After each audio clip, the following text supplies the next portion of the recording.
Welcome to REIN, the Real Estate Investor Growth Network with your hostess, Jen Josey.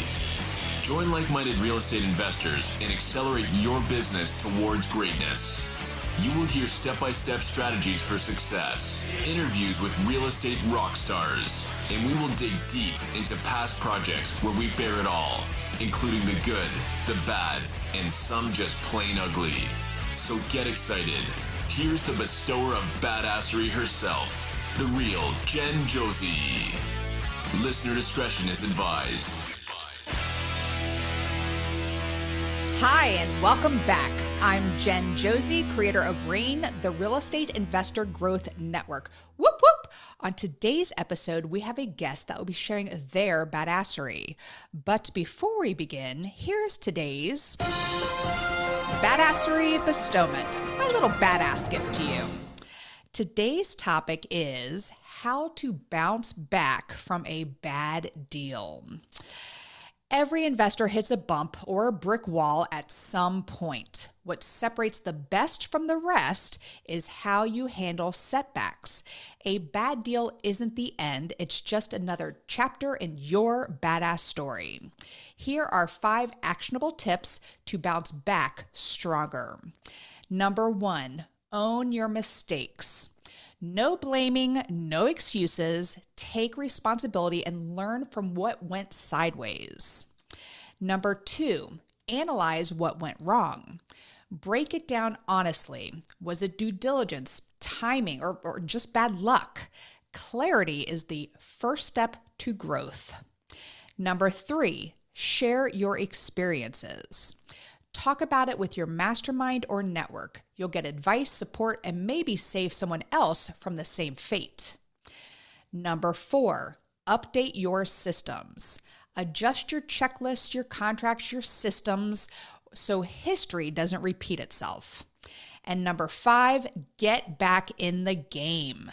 Don't let fear paralyze you. The best investors keep moving forward one deal at a time. So remember, REIN Nation, failure isn't fatal, it's fuel. Use every setback as a setup for your next success. Now, on to today's episode of the Real Estate Investor Growth Network podcast.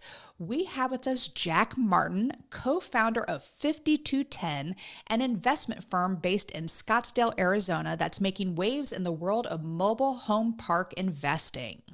Jack and his team manage 1,600 lots across 5 states, stewarding over $55 million in private investor capital and helping clients invest with confidence in one of America's most stable real estate assets. With a career that includes over $450 million in residential and commercial acquisitions and a spotless record of investor satisfaction, Jack is all about recession-resistant strategies and delivering predictable peace of mind returns. It's my pleasure to have him on the show, so welcome, Jack Martin. Listen to that. How are you? I'm doing great. Thanks for inviting me on a Friday, Jen. This is going to be fun. Absolutely. We were both complaining about the heat where we live. You aren't where you happen to live right now. You are enjoying some cooler weather, but we were arguing who had it worse. And I feel like I was drenched earlier today on site at a project, but we won't dwell in that. We are here to talk about you. So welcome to the show. And I am so excited because mobile home park investing, you say it's recession-proof, and I want to dig into that a little bit later, but let's go to basics. What drew you to this niche and what makes it stand out from other real estate asset classes? If I'm honest, I tripped over this niche. I tripped over this niche. But what I saw when I found it, I'll give you a quick little funny story. I was an apartment guy, former developer, did about 2,000 single family homes, got into apartments, did almost 1,000 apartment units. And then I was trying to buy an apartment that was vacant, boarded up in a small town in northern Arizona. And the city wouldn't let me bring it back online because it was missing parking. So there's a little half acre mobile home park right next door. I bought that. Now I had the parking. Long story short, the city never wanted that to be brought back on as an apartment. Today, that building is a government building. Wink, Oh, wink. So now I own a mobile home park. That's how I got into the business. But when I repositioned it, filled it up, and stabilized it, it was without question the easiest asset to own, and it produced the most cash flow of anything I'd ever owned. wow. That's when I said, "Hey, hold on, we should do more of this." So that's how it got started.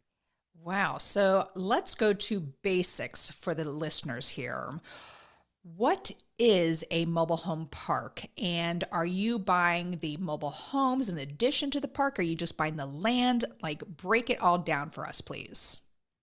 The simplest way to explain a mobile home park is if you can imagine a giant parking lot, instead of parking cars in each one of the parking spaces, you park homes, Okay. mobile homes. They're called mobile because they come in on wheels. Truth is, they're not really very mobile after that. Right. So rarely do they ever move out, but that's how they're delivered. They come on wheels and then they're set kind of permanently in place. They can be moved, but it doesn't make any economic sense. It costs Okay. 10, 20,000 bucks to move them. So the tenants own the homes. Like here's the difference, and this is a very important like ingredient of mobile home parks. No other real estate has this dynamic where we own the real estate, but everybody that lives on the property is a homeowner.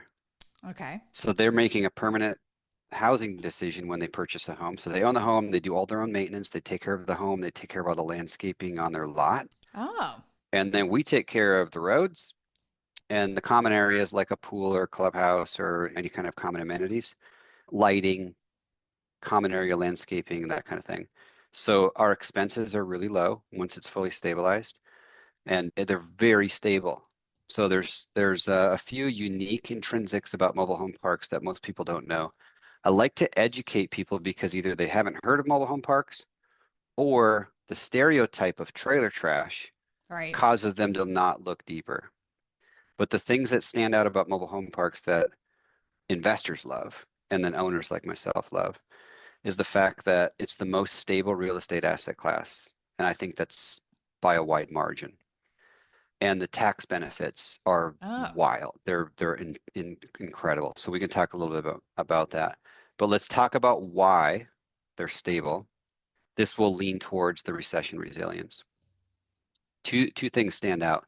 They're the most affordable real estate, true. and again by a wide margin. So typically in the same neighborhood, the cost to live in a mobile home park, like the rental rate for the lot that you pay for, is half of the next most affordable option, like a two-bedroom apartment. Wow. So it's not like a little bit more affordable, it's dramatically more affordable.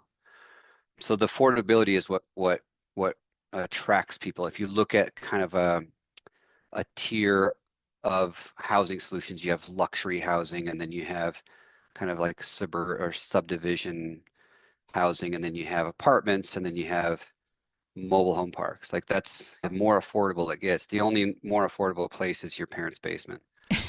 And you don't have a lot of freedom or autonomy there, right? So yeah, the thing that attracts people to mobile home parks is the affordability. But the thing that makes it unique is you have home ownership. You own the home.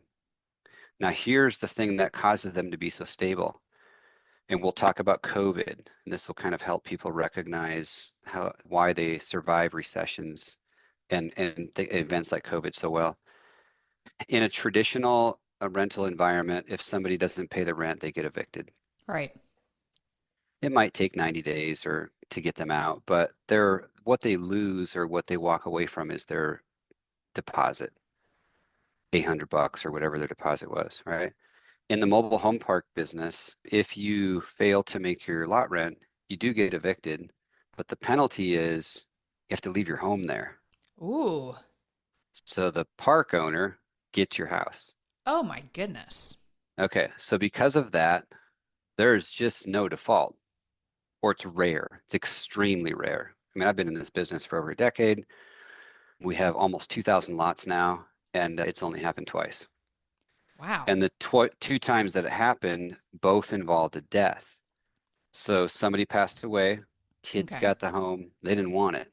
Ah. So like an old 60s vintage home, they didn't want it. So they just let it be, and eventually we own the home. So the truth is, it doesn't make any economic sense for someone to avoid making a $500 lot rent payment and put their $100,000 mobile home at risk. Right. Nobody would do that, right? Right. So if we back up to COVID, and this will be a great illustration of how resilient mobile home parks are, there was a moratorium on eviction for Right. probably 10 to 12 months, depending on the state that you were in. Yep. During that period of time, if you didn't pay the rent, you couldn't be evicted. However, at the end of the moratorium, when it was lifted, then you could be evicted.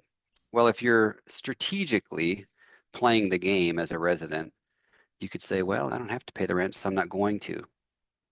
And I'm going to spend this money on a new TV or trading Bitcoin on Robinhood or whatever. And because that was rampant, right? But at the end of the 10 or 12 months, you were evicted and you lost your deposit, but you didn't have to pay 10 or 12 months worth of rent. In the mobile home park business, if somebody did that, they knew that at the end they had to catch up on all the back rent and the fees and costs, or they would have to forfeit their home.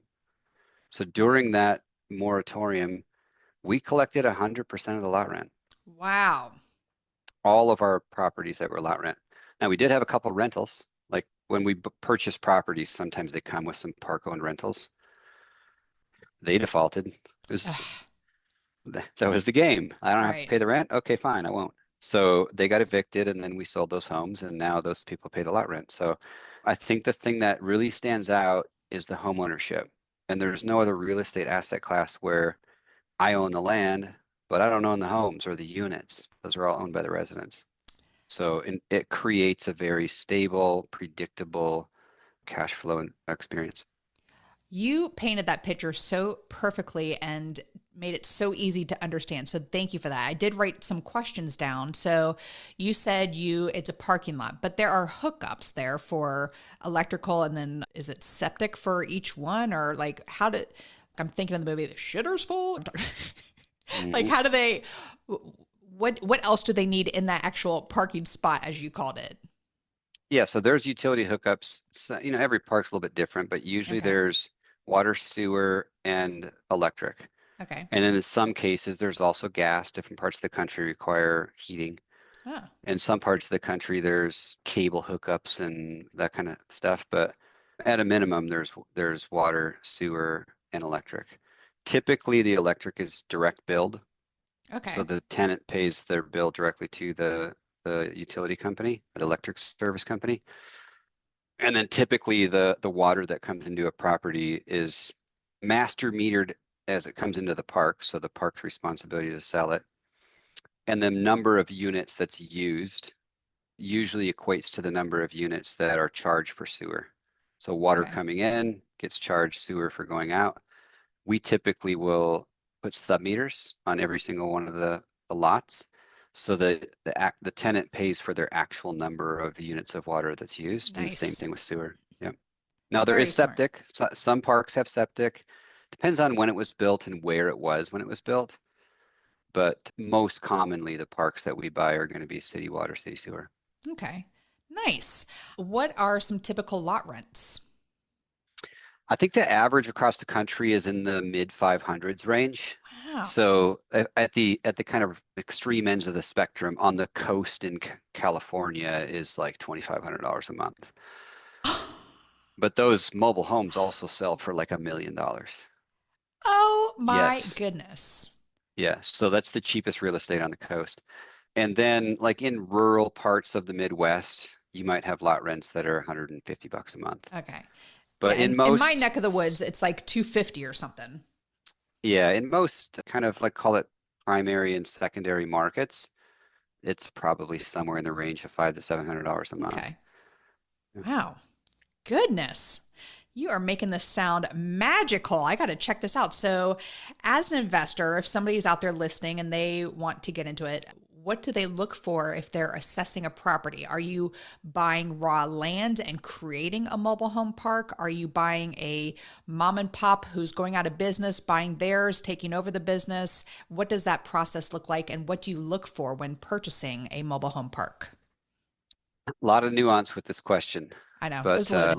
let's dive in. Let's dive in. Okay. So first of all, mobile home parks of size are rarely, like new mobile home parks are rarely built. This isn't because there's not the desire. The holy grail of a mobile home park is a brand new one with Okay. brand new infrastructure and state-of-the-art amenities and a clubhouse and pool and all that fun stuff, right? The challenge that you run into is it's almost impossible to get zoning approval from the municipalities. And there's It two reasons is. behind this. One is they are seeking highest and best use for land. So when you think about mobile home parks, typically have a density of 10 units per acre. Let's call it a 30-unit property. You can only get 300 units there. Whereas if you put 4 stories of apartment buildings there, your density is going to be 4x. So you're probably going to get 1,200 units there on that same piece of property.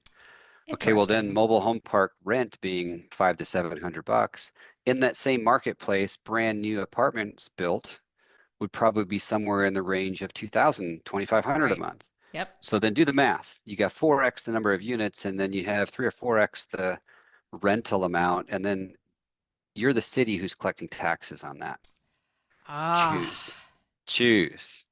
Okay, so that's one side of it is like the potential for tax revenue. The other side of it interesting. is to kind of defend cities' lack of giving that zoning.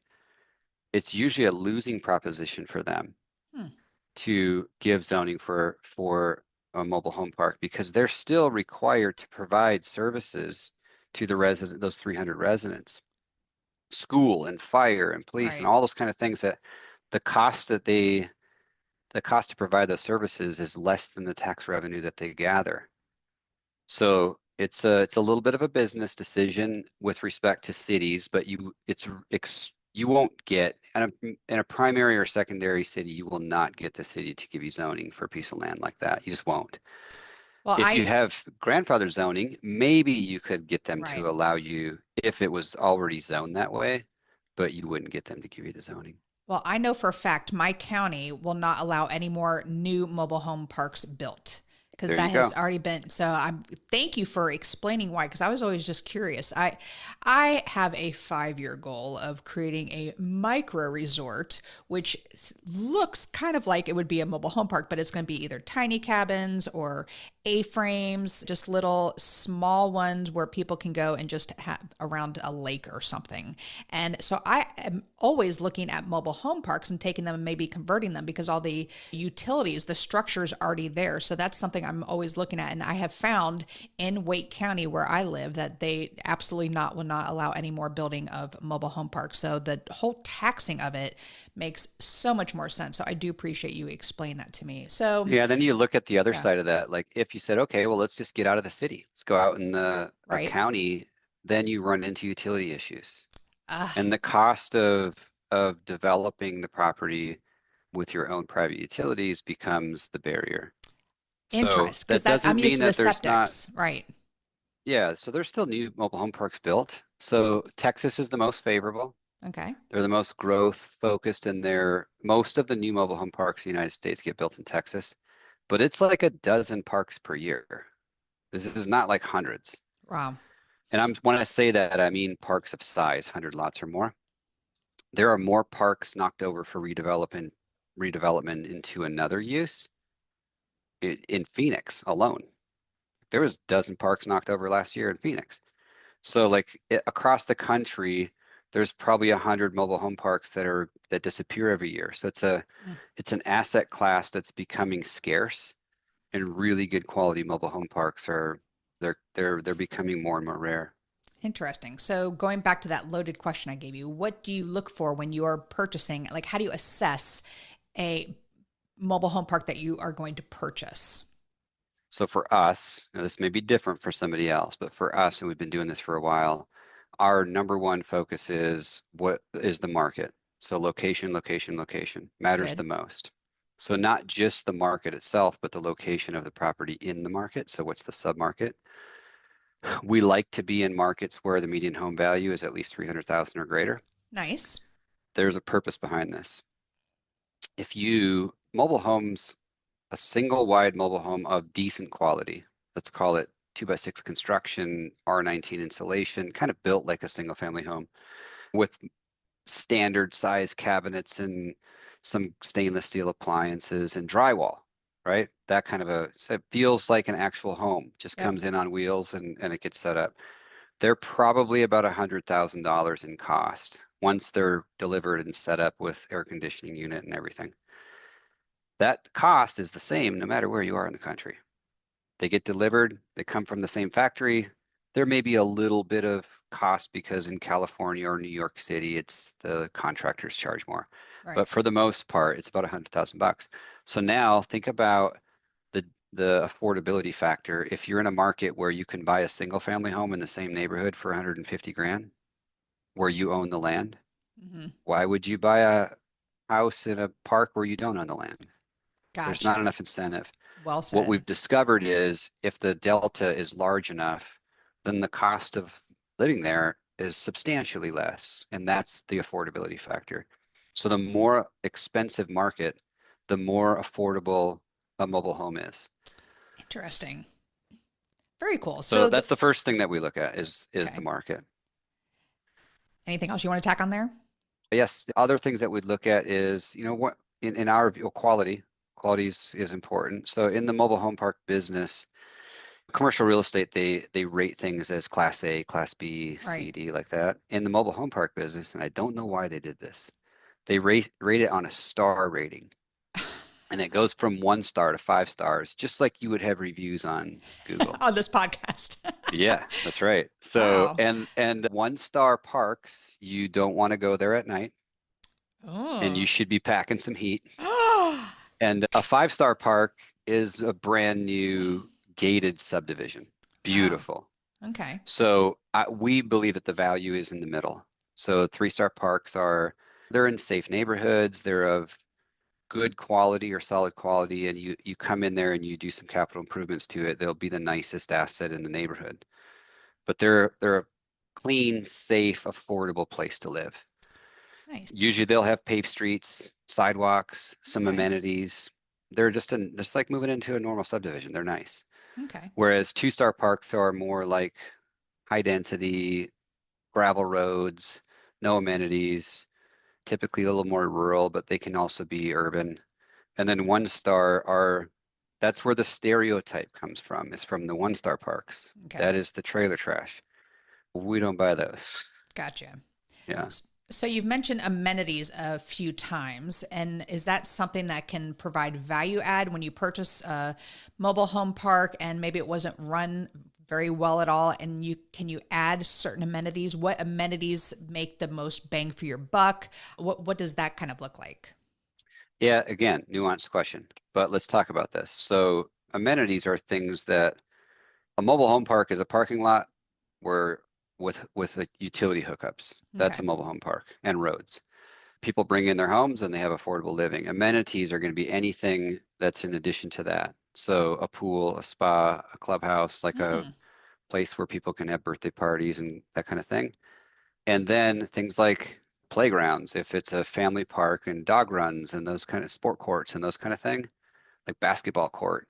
Whereas in a senior park, it would probably be more like pickleball or shuffleboard. Yeah, shuffleboard, right? Yep. So it depends on the park, like what amenities that you would add. But typically, either those amenities are already there when you buy the property, or there's an ability to add amenities if there's extra room, and then you're just improving the experience for the residents that live there. And that is the goal. You buy a property, the goal is, let me make this be the best experience in the neighborhood. And that way we can raise rent up to the market. And then we can also, if there's vacant spaces, it becomes extremely attractive for new residents. They come in, they're like, wow, I want to live here. This is an amazing neighborhood. So most of the parks that we buy, there's vacant lots, or there's vacant homes that come with the park from the previous owner. And there's sales that are required there. So you're not renting out apartment units. You're selling homes. That was And another one of my questions. So because you said only two, and it was because someone passed away and the kids didn't want the property, but you just turn around, maybe you go in and rehab them and then sell them, and then exactly. Okay, so you're not renting them out. Yeah, there's a rare case where rentals make sense. Okay. We have a resort community down in southern Arizona, and people come from like Canada and like the upper Midwest where it's freezing in the wintertime, and they spend 5 to 6 months in southern Arizona just soaking up the sun. At that property, it's all seniors. Half of them are kind of wealthy or wealthier than you think because they're living in a mobile home park. But we'll have 5 to 6 units that we kind of Airbnb. So they're vacation rentals. Nice. And the point behind that is you need to have a place for friends to come down. Like, oh, you gotta come. You gotta buy a house here. And people are like, hold on, I'm not buying a house in a mobile home park. I said, well, just come and rent one of these units and you'll see. And then they come down and they get the experience. They're like, holy smokes, yes, I need to live here. Right. Like permanently have a place here. So it gives them an opportunity to kind of test drive the experience. And then somebody's always has their house for sale. Some people are getting to where they're too old to travel, so they'll put their house for sale. So it's in those kind of senior parks, it's almost from us, it's a business strategy to like knowing that you're going to have people that put their homes for sale. You want to have new people excited about buying those homes. That is so smart. And I was telling you before we hit play here that I hit record here that I grew up in Florida, and there are some mobile home parks in Florida that are so fun. You think of the plastic flamingos and stuff like that, but these are decked out. They don't look like mobile homes either. And it's like, wow, I kind of dig that type of community. That's all I have reference to.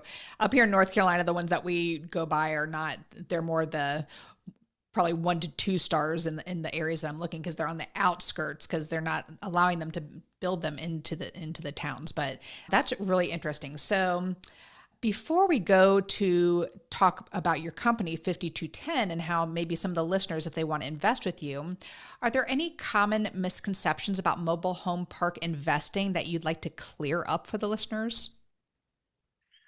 Yeah, I don't know if there's common misconceptions about investing. Once people understand it, they're all in.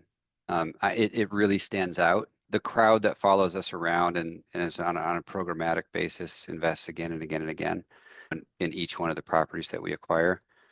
They understand what's really there. I think the misconception is the stereotype, the trailer trash. So people just don't look deeper.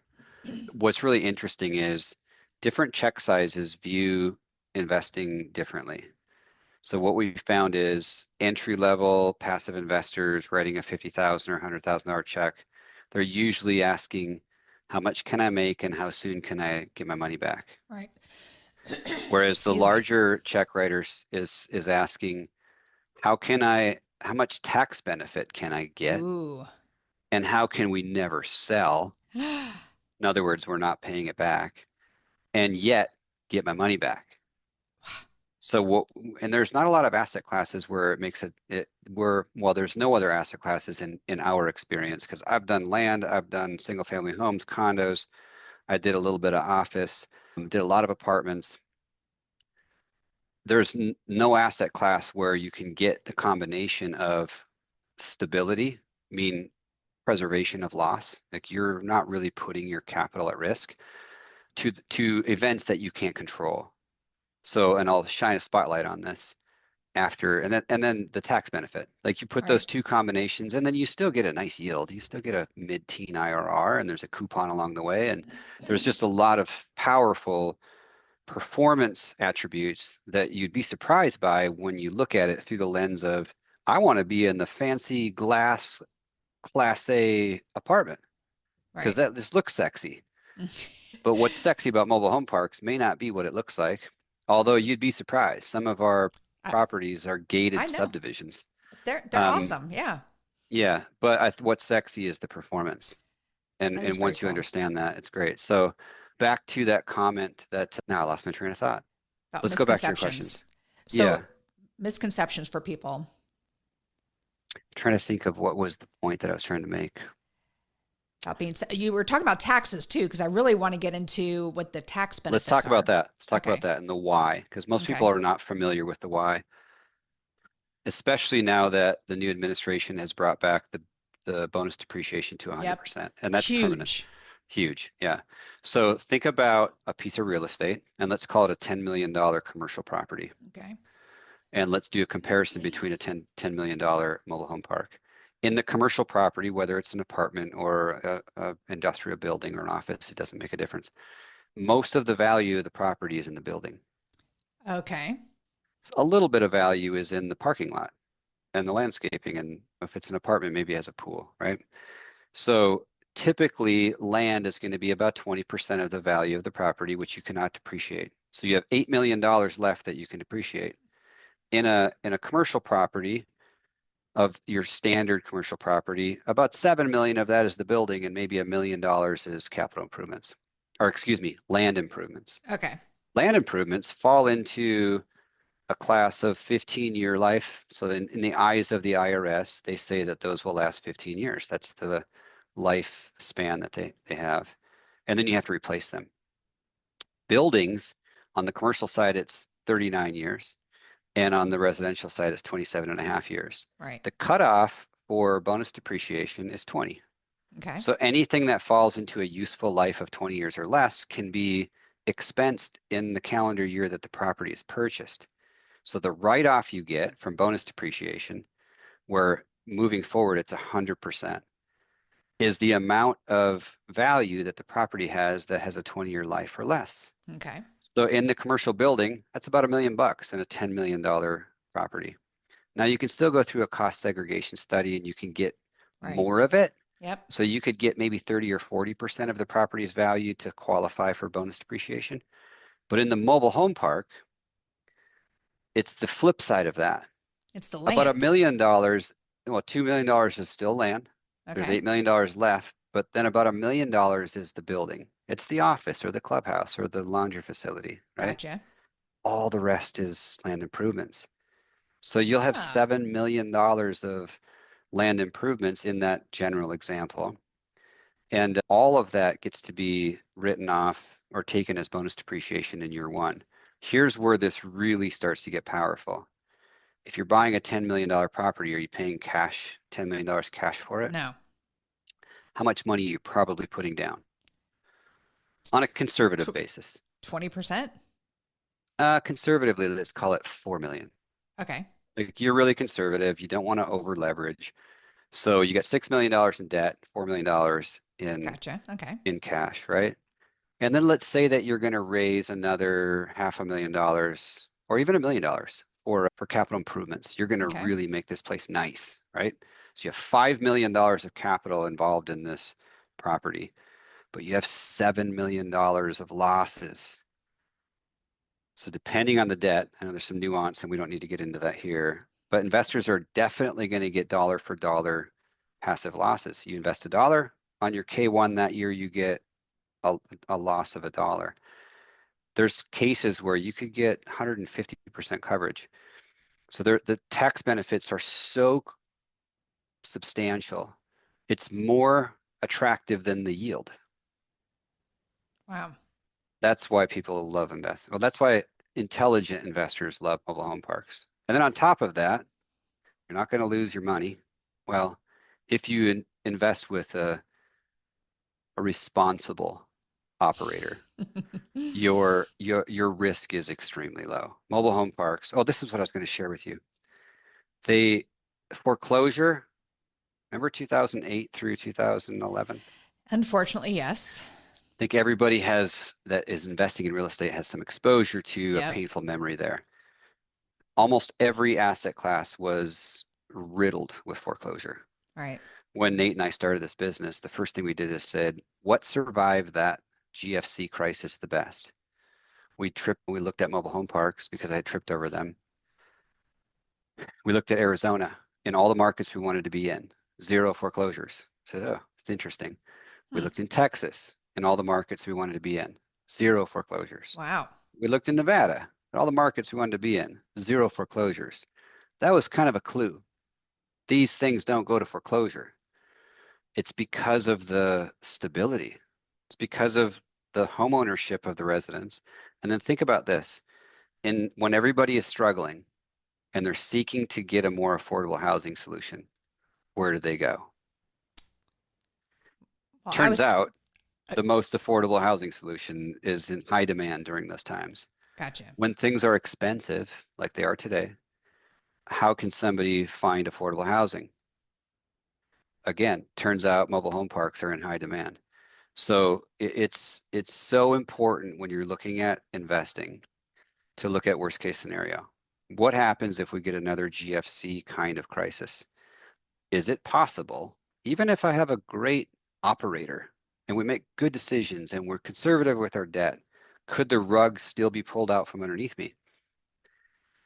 And the answer is yes. We saw Yeah. really responsible apartment owners where they still had the rug pulled out and the bank took their asset because they couldn't refinance. They couldn't meet the DCR requirements when their loan became due. But they were still good people and they Yeah. made intelligent decisions and they were conservative with their debt. But the problem was they lost tenants Ah, and now their income went down. Or they had to lower their rent to fill up their vacant units because people were tightening their belt. Yeah, those people that they lost came to me. came to you. Exactly. That's where they came. Wow. So it's such a stable real estate investment. And then, of course, you add the tax benefit and it gets kind of silly. So when you were discussing depreciation, I really thought you were going to say because the land is what you really own, and then they have their houses on the land, and that's why the taxes are so much better. But there's all those other layers in there because you can't take the land away. You can take the house away, but so interesting. All right, so let's go a little bit into 5210. By the way, where does the lion over your right shoulder, where does that logo come from? What's the lion for? My business partner, Nate, is a former marketing nerd, Okay. and he's surrounded by a bunch of gals that he used to work with, and they went through an exhaustive exercise. The lion stands for the protector.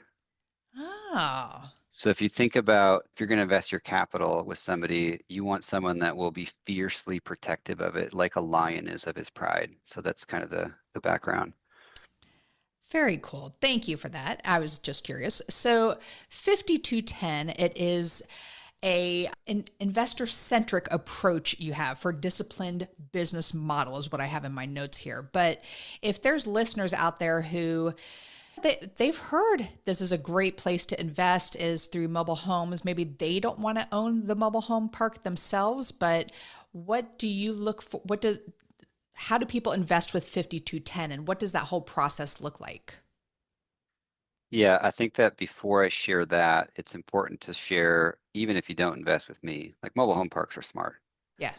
Doing it yourself, it is a grind. It is one of the hardest asset classes to tap into because there's scarcity and there's Yep. less people chasing it, but there's less inventory available. Large parks are really where you gain economies of scale. Getting into that space is extremely difficult. Operations are tough. You have to build it all internal, but it's worth it in the long run.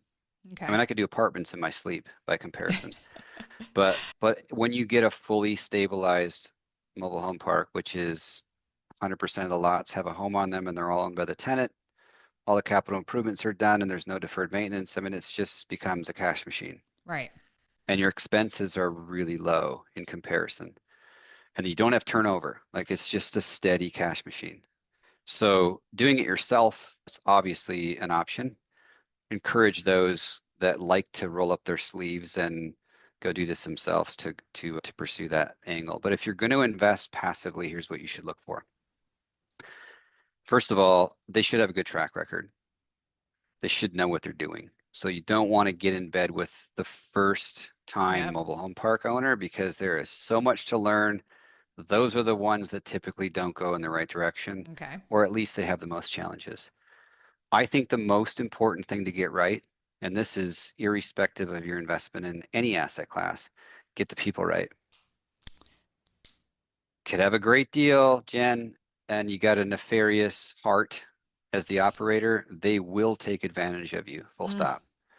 So make sure you really get to know and can find, the question to ask is, if everything goes right, I'm sure I can trust this person. But what happens when it goes wrong? Yeah. Can I trust this person to communicate with me, to deliver on time, to be honest with me, and fight for my best interests when things are going sideways? If you can't say yes to that, move on. Like that would Okay. be my main advice. Well said. Here's a few other things that I think are really important. Transparency is the hardest thing to gain. Well, as a passive investor, let's call it you and me, you Okay. are considering investing with me, but you don't really know me. All the research that you've done causes you to say, well, this looks good. Your conversations go really well. But how do I know that this guy is not going to go Bernie Madoff on me? Okay. How do I know he's not going to start skimming a little bit? And I'm like in the background, just enough to where I wouldn't notice. How do I know he's not going to commingle or misappropriate funds? Huge. How do I know that this guy, even he's a real estate guy, how do I know he's not going to make some mistakes? And that mistake would be to his benefit. How do I know? And how can someone like Jack Martin and 5210 design a business model to where all of those potentials are off the table? It's called third-party administration. Okay. So there are firms out there that essentially play the neutral party referee in the middle. So they manage all of the capital coming in. They reconcile all the books on a monthly Smart. basis. Very smart. They produce all the financial statements and balance sheets. They produce all the distributions that go out on a quarterly basis. They distribute the return of capital and the proceeds when you sell. They work with the tax accountants to make sure that the K-1s are done on time and they're accurate. And then we get to focus on the real estate. That's what we're Nice. great at. Good. So we outsource that for two reasons. One, it simplifies our business, but two, it provides the highest level of transparency and accuracy that's possible. So I think if that ingredient is not present, got to get really, really comfortable that they're honorable Okay. in their back office function that would essentially do the same thing. Yeah, and then look at your passive investment like a marriage. Seriously, Okay. seriously. Most of these investments they're not 6 months. These are 7 to 10 years Okay. that you're gonna, and we have a tax favored strategy that's indefinite. That's the goal. We want to purchase property, take the maximum bonus depreciation up front, refinance at intervals and return all the capital so the risk is off the table, and then keep the coupon forever. The only loser in that deal is Uncle Sam. Yeah. Good. He never gets. And then we die, and the kids get stepped up basis, and he still doesn't get his. Nice. So it's a patient, long-term strategy where you can rinse and repeat, and just get massive tax value, but you still keep the coupon. Every time you refinance, you get tax-free proceeds from the refinance. So it's that strategy mixed with mobile home parks is amazing. So that's generally what we do. But what I was going to say about the marriage is if you marry somebody and you don't really believe that you could coexist peacefully for a decade, yeah, if you're talking to somebody who's the operator of your investment, the steward of your capital, you better be pretty confident that you can coexist peacefully, or it's going to be a great, great experience. You should really gain a handle on that. Thank you for going through all that because it is so important and you're an open book, and that's yet another reason why I'm sure there are listeners out there saying, I have 50K. I liked what this guy says. I like he uses third-party systems in here. What does it look like for someone who has 50,000 who wants to invest with you? When are they getting interest paid to them? And when you talk about refinancing, but they're staying in the deal, or are you refinancing them out of the Yep. deal? What does that look like for someone with 50K who wants to invest with you? Yeah. So first of all, if you want to invest 50K, I'm not your guy. Okay. So our minimums are 100. It Okay. still lets retail investor play. We have two different ways of investing, but one is in the real estate itself, and then what's coming soon in the fall or probably the winter of this year is you can invest in the homes. Mm. So you can be like the chattel financing backing the homes.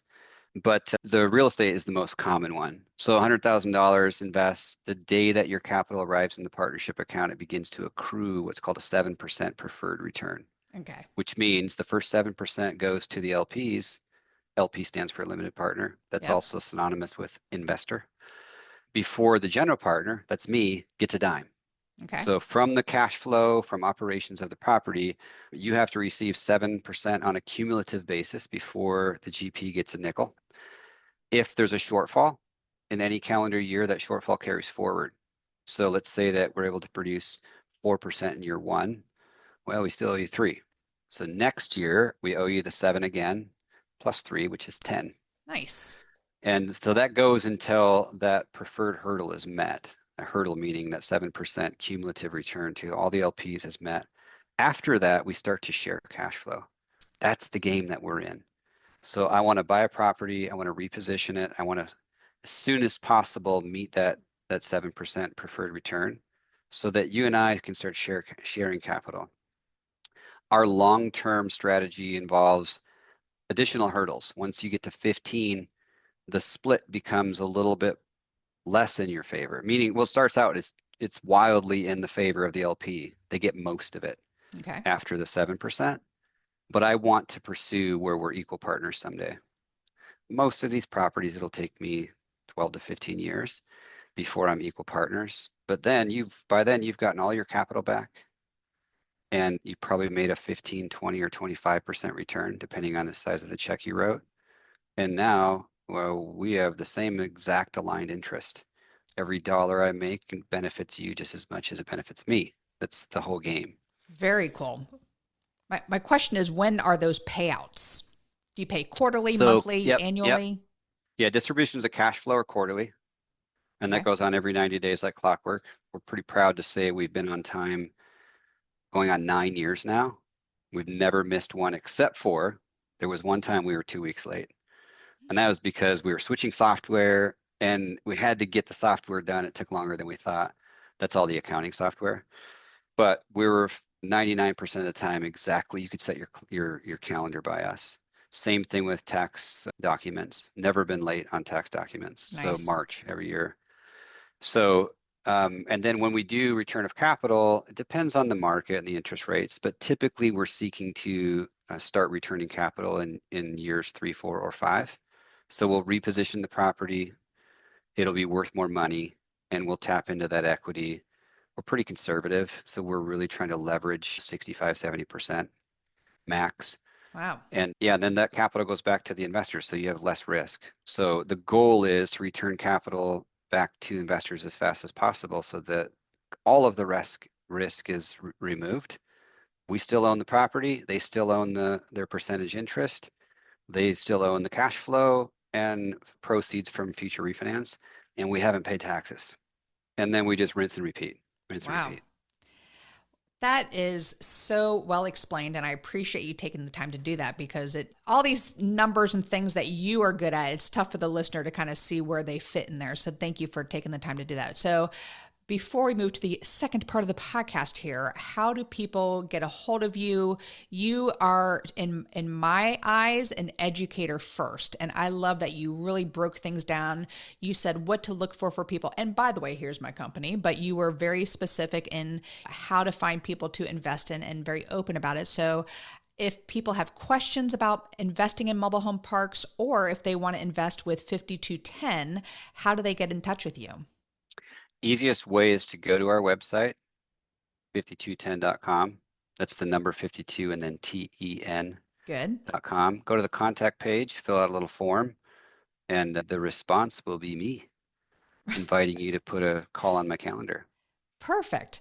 Well, this has been fabulous. You really have sparked some interest for me, and it's just, I've seen them. I have a handful of friends that invest in mobile home parks and they are super, super successful. For me, for a long time, I'm like, oh, it's not sexy. But man, you are making this sound sexy. So I do appreciate that. We are going to move to the second part of the podcast here, Jack Martin, which is what makes you a badass. And I use the acronym BADASS. And the first letter is B for book. What is a book that's made a huge difference in your life? I think the best book that was written on real estate cycles. Has probably had the most profound impact on how I view acquisitions and dispositions. It's called The Secret Life of Real Estate and Banking. Okay. It's written by Philip J. Anderson. He's from Australia.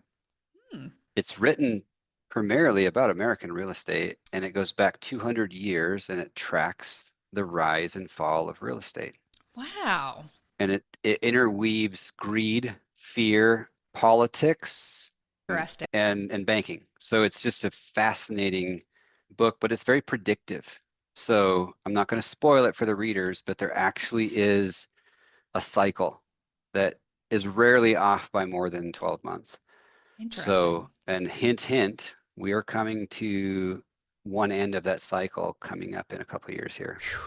Let's hope. Goodness. Well, thank you. I have to check that one out. And I had a gentleman from Australia, an investor, and he was investing in, who was on the podcast, and he was investing in the States. And it was very interesting to hear the two different countries and everything. So thank you for sharing that. All right. The first A in Badass is for advice. You've given us great advice about mobile home parks today, but I'm curious, Jack, what's the best piece of advice you've ever received? I meet regularly with a group of large mobile home park owners. So these are industry leaders. They're in the top 50 owners in the United States. We're just top 100. So we're still a toddler in comparison. But one of the gentlemen, when I asked him, like, what has made the most profound difference in the scaling of your building a portfolio, his answer was really simple, yet really powerful. He said, make decisions fast and give your team the autonomy to also make decisions fast. I like it. And I think that applies to life too. Sure. So yeah, make decisions fast. That's probably the best advice. I have a husband who's an accountant, and so it is in his blood to not make decisions fast at all. And he suffers the analysis paralysis, everything. He wants to know every ins and outs of it. And I'm with you. I'm like, make a decision fast. Let's go. What's for dinner is our biggest one, by the way. What are we having for dinner tonight? You pick. No, you pick. Okay. We actually bought a die that has different things on it, and you just roll it up. We're getting salads tonight. Tonight's chicken wings. All right. I digress. So we are moving to the D in Badass, which is for drive. What drives you to be successful? I have 7 children. And you are one of how many children yourself? I'm one of 17. Yeah, I didn't choose that. That's where the Lord put me. So yeah, a large family, obviously, that love to create success. But I think more than that, I'm driven by challenging myself to see what I'm capable of. Wow. Goodness, 7 kids. That's a basketball team with some sitting on the bench. So goodness gracious. All right. I'm impressed. I taught middle school for 16 years, so I'm allergic to children. I developed that allergy, so none for me myself, but God bless you for having large families. All right. The second A in Badass is for aspiration. I'm a big goal setter. So what is a goal you are currently working on? Nate and I obviously have goals on the business side of things, but I'm going to focus on a personal thing. Andrew and I, my bride of almost 30 years now. Wow. We've been taking self-guided marriage retreats for about 6 years. And it has, surprise, surprise, I got to know her more in the last 6 years than I did in the first 23. Interesting. And it's been so powerful for us, we're writing a book. So the aspiration is to publish a book called The Self-Guided Marriage Retreat. What do you mean by self-guided? What does that mean? Oh yeah, you're not going to a place. You choose the location and you walk through a very regimented process. It's just a handful of exercises and it's a workbook. And it helps you work on your marriage and your life and the support of your partner 90 days at a time. It's really neat. Wow. I can't wait for that book. When is that coming out? If I meet my goals, it'll be this fall. That is awesome. Very, very cool. Jack, you are so impressive. All right. The first S in badass is for systems. What systems do you have in place to help you achieve success? I would give about a third of the credit to the success that we've had at 5210 to business architecture called EOS. Okay. EOS stands for the Entrepreneur Operating System. It's explained in another book called Traction, written by Gino Wickman. Gino Wickman. Gino Wickman. And it's just, rocks and goals and KPIs, and it's amazing. So it really, what it does is it takes the confusion out of business, and it has everybody rowing in the same direction, aimed at the same dot on the wall. And when something is off, it doesn't become something you discover a year later. You can discover it right away. Something's out of place, and you can solve for it. So yeah, tremendous business architecture. Most of our processes are centered on that. I have not read that. It's been in a hot minute. It's been, we read it early in our business career, so I need to dust that one off. And thank you for bringing up Gino Wickman. Jack, I could talk to you all day. I did not realize how excited I was going to be over mobile home parks before starting this conversation with you. But the final S in badass is for success. What does success mean to you? Ooh, that's a great question. I am a God-centric person. Okay. So the ultimate success is to hear the words, well done, good and faithful one. That would be the ultimate success. But yeah, I don't think it would have to do with finance. Here, temporally, I think you could say legacy, how you were looked at, but what can I provide to all the people in my life where it would say my life is better because he's there? Well, that is a perfect way to end this podcast, Jack.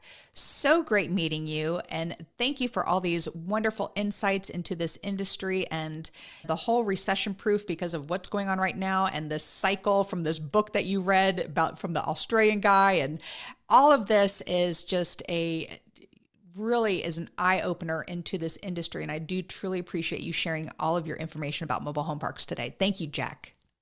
Well, it is Friday, Jen, and we said let's wrap up the week with a bang. So whoop, whoop, like you like to say. Whoop, whoop. That is my secret. Whenever I go and speak at events, I go whoop, whoop. And because I run a mastermind. And so if there's any RAIN mastermind members out there, they go whoop, whoop back. So if you're going up like an escalator at a conference and just out of nowhere, whoop, whoop, and then you hear another whoop, whoop, you're like, my people are here. So that's where that comes from. But Jack, I love it. Thank you so much for being here. It has been such a pleasure. I hope you have a lovely rest of your weekend. You too. Thanks, Jen. Thank you. And that is all. Thank you for listening. And we'll catch you on the next episode. Now go out there and share your badassery. And don't forget, make it a great day. Take care. Bye-bye. Whoop, whoop. Thank you for listening to RAIN, the Real Estate Investor Growth Network. Be sure to subscribe on your favorite podcasting platform so you never miss an episode. If you need more badassery, you can follow Jen Josey by visiting therealjenjosey.com or become a member of RAIN by registering on rainmastermind.com.